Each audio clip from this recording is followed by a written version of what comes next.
يا أيها الذين آمنوا لا تسألوا عن أشياء إن تبد لكم تسؤكم وإن تسألوا عنها حين ينزل القرآن تبد لكم عفى الله عنها والله غفور حليم۔ اے ایمان والو، ایسی چیزوں کے بارے میں سوالات نہ کیا کرو جو اگر تم پر ظاہر کر دی جائیں تو تمہیں ناگوار ہوں، اور اگر تم ان کے بارے میں ایسے وقت سوالات کرو گے جب قرآن نازل کیا جا رہا ہو تو وہ تم پر ظاہر کر دی جائیں گی، البتہ اللہ نے پچھلی باتیں معاف کر دی ہیں اور اللہ بہت بخشنے والا بڑا بردبار ہے۔ آیت کا مطلب یہ ہے کہ اول تو جن باتوں کی کوئی خاص ضرورت نہ ہو ان کی کھوج میں پڑنا فضول ہے۔ دوسرے، اللہ تعالیٰ کی طرف سے بعض اوقات کوئی حکم مجمل طریقے سے آتا ہے، اگر اس حکم پر اسی اجمال کے ساتھ عمل کر لیا جائے تو کافی ہے۔ اگر اللہ تعالیٰ کو اس میں مزید تفصیل کرنی ہوتی تو وہ خود قرآن کریم یا نبی کریم صلی اللہ علیہ وسلم کی سنت کے ذریعے کر دیتا۔ اب اس میں بال کی کھال نکالنے کی کوئی ضرورت نہیں ہے۔ ساتھ ہی یہ بھی فرمایا گیا ہے کہ اگر نزول قرآن کے زمانے میں اس کا کوئی سخت جواب آ جائے تو خود تمہارے لیے مشکلات کھڑی ہو سکتی ہیں۔ چنانچہ اس آیات کی شان نزول میں ایک واقعہ یہ بیان کیا گیا ہے کہ جب حج کا حکم آیا اور حضرت صلی اللہ علیہ وسلم نے لوگوں کو بتایا تو ایک صحابی نے آپ سے پوچھا کہ یا رسول اللہ، کیا حج عمر بھر میں صرف ایک مرتبہ فرض ہے یا ہر سال کرنا فرض ہے؟ حضرت صلی اللہ علیہ وسلم نے اس سوال پر ناگواری کا اظہار فرمایا۔ وجہ یہ تھی کہ حکم کے بارے میں اصل یہ ہے کہ جب تک اللہ تعالیٰ کی طرف سے خود یہ صراحت نہ کی جائے کہ اس پر بار بار عمل کرنا ہوگا، جیسے نماز، روزے اور زکوٰۃ میں یہ صراحت موجود ہے، اس وقت تک اس پر صرف ایک بار عمل کرنے سے حکم کی تعمیل ہو جاتی ہے۔ اس لیے اس سوال کی کوئی ضرورت نہیں تھی۔ آپ نے صحابی سے فرمایا کہ اگر میں تمہارے جواب میں یہ کہہ دیتا کہ ہاں ہر سال فرض ہے تو واقعی پوری امت پر وہ ہر سال فرض ہو جاتا۔ قد سألها قوم من قبلكم ثم أصبحوا بها كافرين۔ تم سے پہلے ایک قوم نے اس قسم کے سوالات کیے تھے، پھر ان کے جو جوابات دیے گئے ان سے منکر ہو گئے۔ اس سے غالباً یہودیوں کی طرف اشارہ ہے جو شریعت کے احکام میں بال کی کھال نکالتے تھے، اور جب ان کے اس عمل کے نتیجے میں ان پر پابندیاں بڑھتی تھیں تو انہیں پورا کرنے سے عاجز ہو جاتے اور بعض اوقات ان کی تعمیل سے صاف انکار بھی کر بیٹھتے تھے۔ ما جعل الله من بحيرة ولا سائبة ولا وصيلة ولا حام ولكن الذين كفروا يفترون على الله الكذب وأكثرهم لا يعقلون۔ اللہ نے کسی جانور کو نہ بحیرہ بنانا طے کیا ہے، نہ سائبہ، نہ وسیلہ اور نہ حامی، لیکن جن لوگوں نے کفر اپنایا ہوا ہے وہ اللہ پر جھوٹ باندھتے ہیں،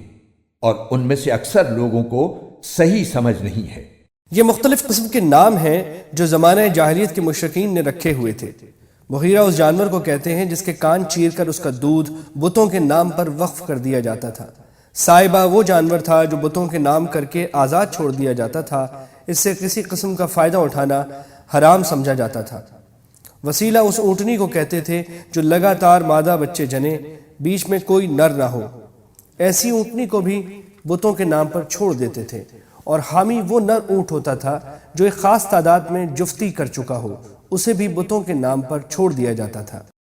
وَإِذَا قِيلَ لَهُمْ تَعَالَوْا إِلَى مَا أَنزَلَ اللَّهُ وَإِلَى الرَّسُولِ قَالُوا حَسْبُنَا مَا وَجَدْنَا عَلَيْهِ آبَاءَنَا أَوَلَوْ كَانَ آبَاؤُهُمْ لَا يَعْلَمُونَ شَيْئًا وَلَا يَهْتَدُونَ۔ اور جب ان سے کہا جاتا ہے کہ اللہ نے جو کلام نازل کیا ہے اس کی طرف اور رسول کی طرف آؤ، تو وہ کہتے ہیں کہ ہم نے جس دین پر اپنے باپ دادوں کو پایا ہے ہمارے لیے وہی کافی ہے۔ بھلا اگر ان کے باپ دادے ایسے ہوں کہ نہ ان کے پاس کوئی علم ہو اور نہ کوئی ہدایت، تو کیا پھر بھی یہ انہی کے پیچھے چلتے رہیں گے؟ یا ایہا الذین آمنوا علیکم انفسکم لا یضرکم من ضل اذا اہتدیتم إِلَى اللَّهِ مَرْجِعُكُمْ جَمِيعًا فَيُنَبِّئُكُمْ بِمَا كُنتُمْ تَعْمَلُونَ۔ اے ایمان والو، تم اپنی فکر کرو، اگر تم صحیح راستے پر ہوگے تو جو لوگ گمراہ ہیں وہ تمہیں کوئی نقصان نہیں پہنچا سکتے۔ اللہ ہی کی طرف تم سب کو لوٹ کر جانا ہے، اس وقت وہ تمہیں بتائے گا کہ تم کیا عمل کرتے رہے ہو۔ کفار کی جو گمراہیاں پیچھے بیان ہوئی ہیں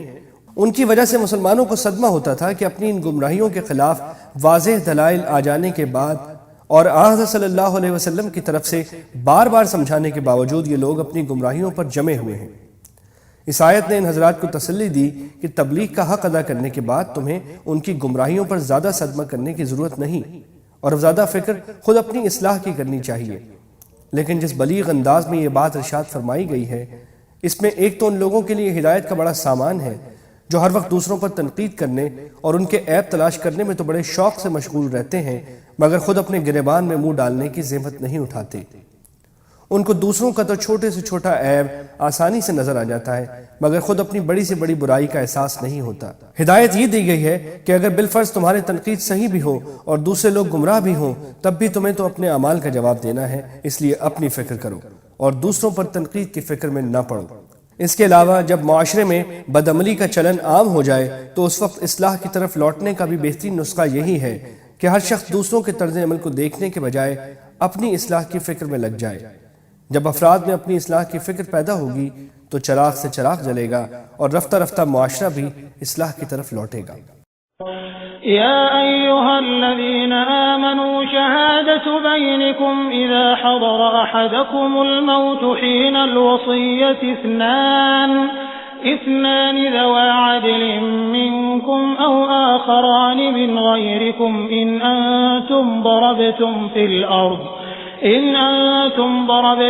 الأرض فأصابتكم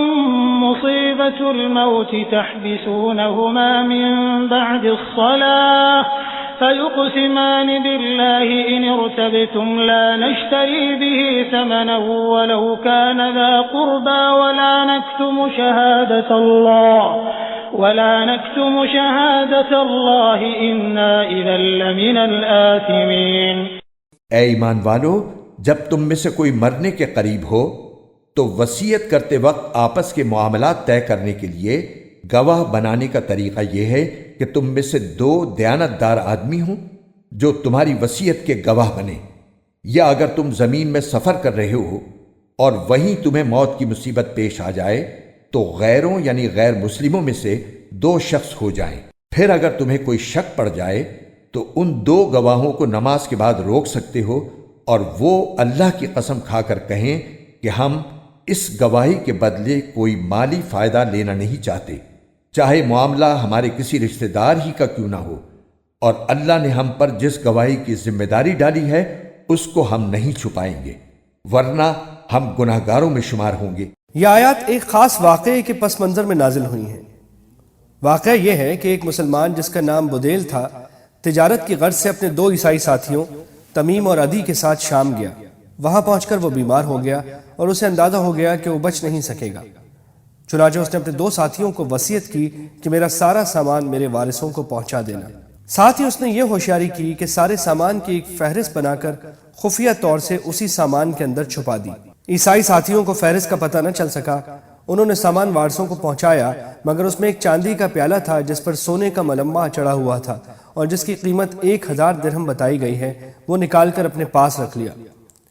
جب وارثوں کو بدیل کی بنائی ہوئی فہرست سامان میں سے ہاتھ لگی تو ان کو اس پیالے کا پتہ چلا اور انہوں نے تمیم اور عدی سے مطالبہ کیا۔ انہوں نے صاف قسم کھا لی کہ ہم نے سامان میں سے کوئی چیز نہ لی ہے نہ چھپائی ہے۔ لیکن کچھ عرصے کے بعد بدیل کے وارثوں کو پتہ چلا کہ وہ پیالہ انہوں نے مکہ مکرمہ میں ایک سنار کو فروخت کیا ہے۔ اس پر تمیم اور عدی نے اپنا موقف بدلا اور کہا کہ دراصل یہ پیالہ ہم نے بدیل سے خرید لیا تھا، اور چونکہ خریداری کا کوئی گواہ ہمارے پاس نہیں تھا اس لیے ہم نے پہلے اس بات کا ذکر نہیں کیا تھا۔ اب چونکہ وہ خریداری کے مدعی تھے اور مدعی پر لازم ہوتا ہے کہ وہ گواہ پیش کرے اور یہ پیش نہ کر سکے تو قاعدے کے مطابق وارثوں میں سے بدیل کے قریب ترین دو عزیزوں نے قسم کھائی کہ پیالہ بدیل کی ملکیت تھا اور یہ عیسائی جھوٹ بول رہے تھے۔ اس پر حضرت صلی اللہ علیہ وسلم نے ان کے حق میں فیصلہ کر دیا اور عیسائیوں کو پیالے کی قیمت دینی پڑی۔ یہ فیصلہ اسی آیت کریمہ کی روشنی میں ہوا جس میں اس قسم کی صورتحال کے لیے ایک عام حکم بھی بتا دیا گیا ہے۔ فَإِنْ عُثِرَ عَلَىٰ أَنَّهُمَا اسْتَحَقَّا إِثْمًا فَآخَرَانِ يَقُومَانِ مَقَامَهُمَا فآخران يقومان مقامهما من الذين استحق عليهم الأوليان فيقسمان بالله لشهادتنا أحق من شهادتهما وما اعتدينا إنا إذا لمن الظالمين۔ پھر بعد میں اگر یہ پتہ چلے کہ انہوں نے جھوٹ بول کر اپنے اوپر گناہ کا بوجھ اٹھا لیا ہے تو ان لوگوں میں سے 2 آدمی ان کی جگہ گواہی کے لیے کھڑے ہو جائیں جن کے خلاف ان پہلے 2 آدمیوں نے گناہ اپنے سر لیا تھا، اور وہ اللہ کی قسم کھائیں کہ ہماری گواہی ان پہلے 2 آدمیوں کی گواہی کے مقابلے میں زیادہ سچی ہے، اور ہم نے اس گواہی میں کوئی زیادتی نہیں کی، ورنہ ہم ظالموں میں شمار ہوں گے۔ یہ ترجمہ امام رازی رحمۃ اللہ علیہ کی اختیار کردہ تفسیر پر مبنی ہے، جس کی روح سے الاولیان سے مراد پہلے 2 گواہ ہیں جنہوں نے خیانت کی تھی۔ ذلك أدنى أن يأتوا بالشهادة على وجهها أو يخافوا أن ترد أيمانهم بعد أيمانهم واتقوا الله واسمعوا والله لا يهدي القوم الفاسقين۔ اس طریقے میں اس بات کی زیادہ امید ہے کہ لوگ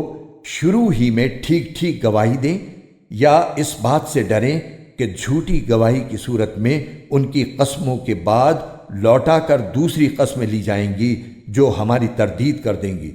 اور اللہ سے ڈرو اور جو کچھ اس کی طرف سے کہا گیا ہے اسے قبول کرنے کی نیت سے سنو۔ اللہ نافرمانوں کو ہدایت نہیں دیتا۔ يوم يجمع الله الرسل فيقول ماذا أجبتم قالوا لا علم لنا إنك أنت علام الغيوب۔ وہ دن یاد کرو جب اللہ تمام رسولوں کو جمع کرے گا اور کہے گا کہ تمہیں کیا جواب دیا گیا تھا، وہ کہیں گے کہ ہمیں کچھ علم نہیں، پوشیدہ باتوں کا تمام تر علم تو آپ ہی کے پاس ہے۔ قرآن کریم کا یہ خاص طریقہ ہے کہ جب وہ اپنے احکام بیان فرماتا ہے تو اس کے ساتھ آخرت کا کوئی ذکر یا پچھلی امتوں کی فرما برداری یا نافرمانی کا بھی ذکر فرماتا ہے، تاکہ ان احکام پر عمل کرنے کے لیے آخرت کی فکر پیدا ہو۔ چنانچہ وصیت کے مذکورہ بالا احکام کے بعد اب آخرت کے کچھ مناظر بیان فرمائے گئے ہیں، اور چونکہ کچھ پہلے عیسائیوں کے غلط عقائد کا تذکرہ تھا، اس لیے خود حضرت عیسیٰ علیہ السلام سے آخرت میں جو مکالمہ ہوگا اس کا خاص طور پر ذکر فرمایا ہے۔ اور شروع کی اس آیت میں تمام پیغمبروں سے اس سوال کا ذکر ہے کہ ان کی امتوں نے ان کی دعوت کا کیا جواب دیا تھا۔ اس کے جواب میں انہوں نے اپنی لا علمی کا جو اظہار کیا ہے، اس کا مطلب یہ ہے کہ ہم دنیا میں تو لوگوں کے ظاہری بیانات پر ہی فیصلہ کرنے کے مجاز تھے، لہٰذا جس کسی نے ایمان کا دعویٰ کیا ہم نے اسے معتبر سمجھ لیا، لیکن یہ معلوم کرنے کا ہمارے پاس کوئی راستہ نہیں تھا کہ اس کے دل میں کیا ہے۔ آج جبکہ فیصلہ دلوں کے حال کے مطابق ہونے والا ہے، ہم یقین کے ساتھ کسی کے بارے میں کچھ نہیں کہہ سکتے، کیونکہ دلوں کا پوشیدہ حال تو صرف آپ ہی جانتے ہیں۔ البتہ جب لوگوں کے ظاہری رد عمل ہی کے بارے میں انبیاء کرام سے گواہی لی جائے گی تو وہ ان کے ظاہری اعمال کی گواہی دیں گے، جس کا ذکر سورہ نساء، سورہ نحل وغیرہ میں آیا ہے۔ إذ قال الله يا عيسى ابن مريم اذكر نعمتي عليك وعلى والدتك إذ أيدتك بروح القدس تكلم الناس في المهد وكهلا وإذ علمتك الكتاب والحكمة والتوراة والإنجيل وإذ تخلق من الطين كهيئة الطير بإذني فتنفخ فيها فتكون طيرا بإذني وتبرئ الأكمه والأبرص بإذني وإذ تخرج الموتى بإذني وإذ كففت بني إسرائيل عنك إذ جئتهم بالبينات فقال الذين كفروا منهم إن هذا إلا سحر مبين۔ یہ واقعہ اس دن ہوگا جب اللہ کہے گا اے عیسیٰ ابن مریم، میرا انعام یاد کرو جو میں نے تم پر اور تمہاری والدہ پر کیا تھا، جب میں نے روح القدس کے ذریعے تمہاری مدد کی تھی۔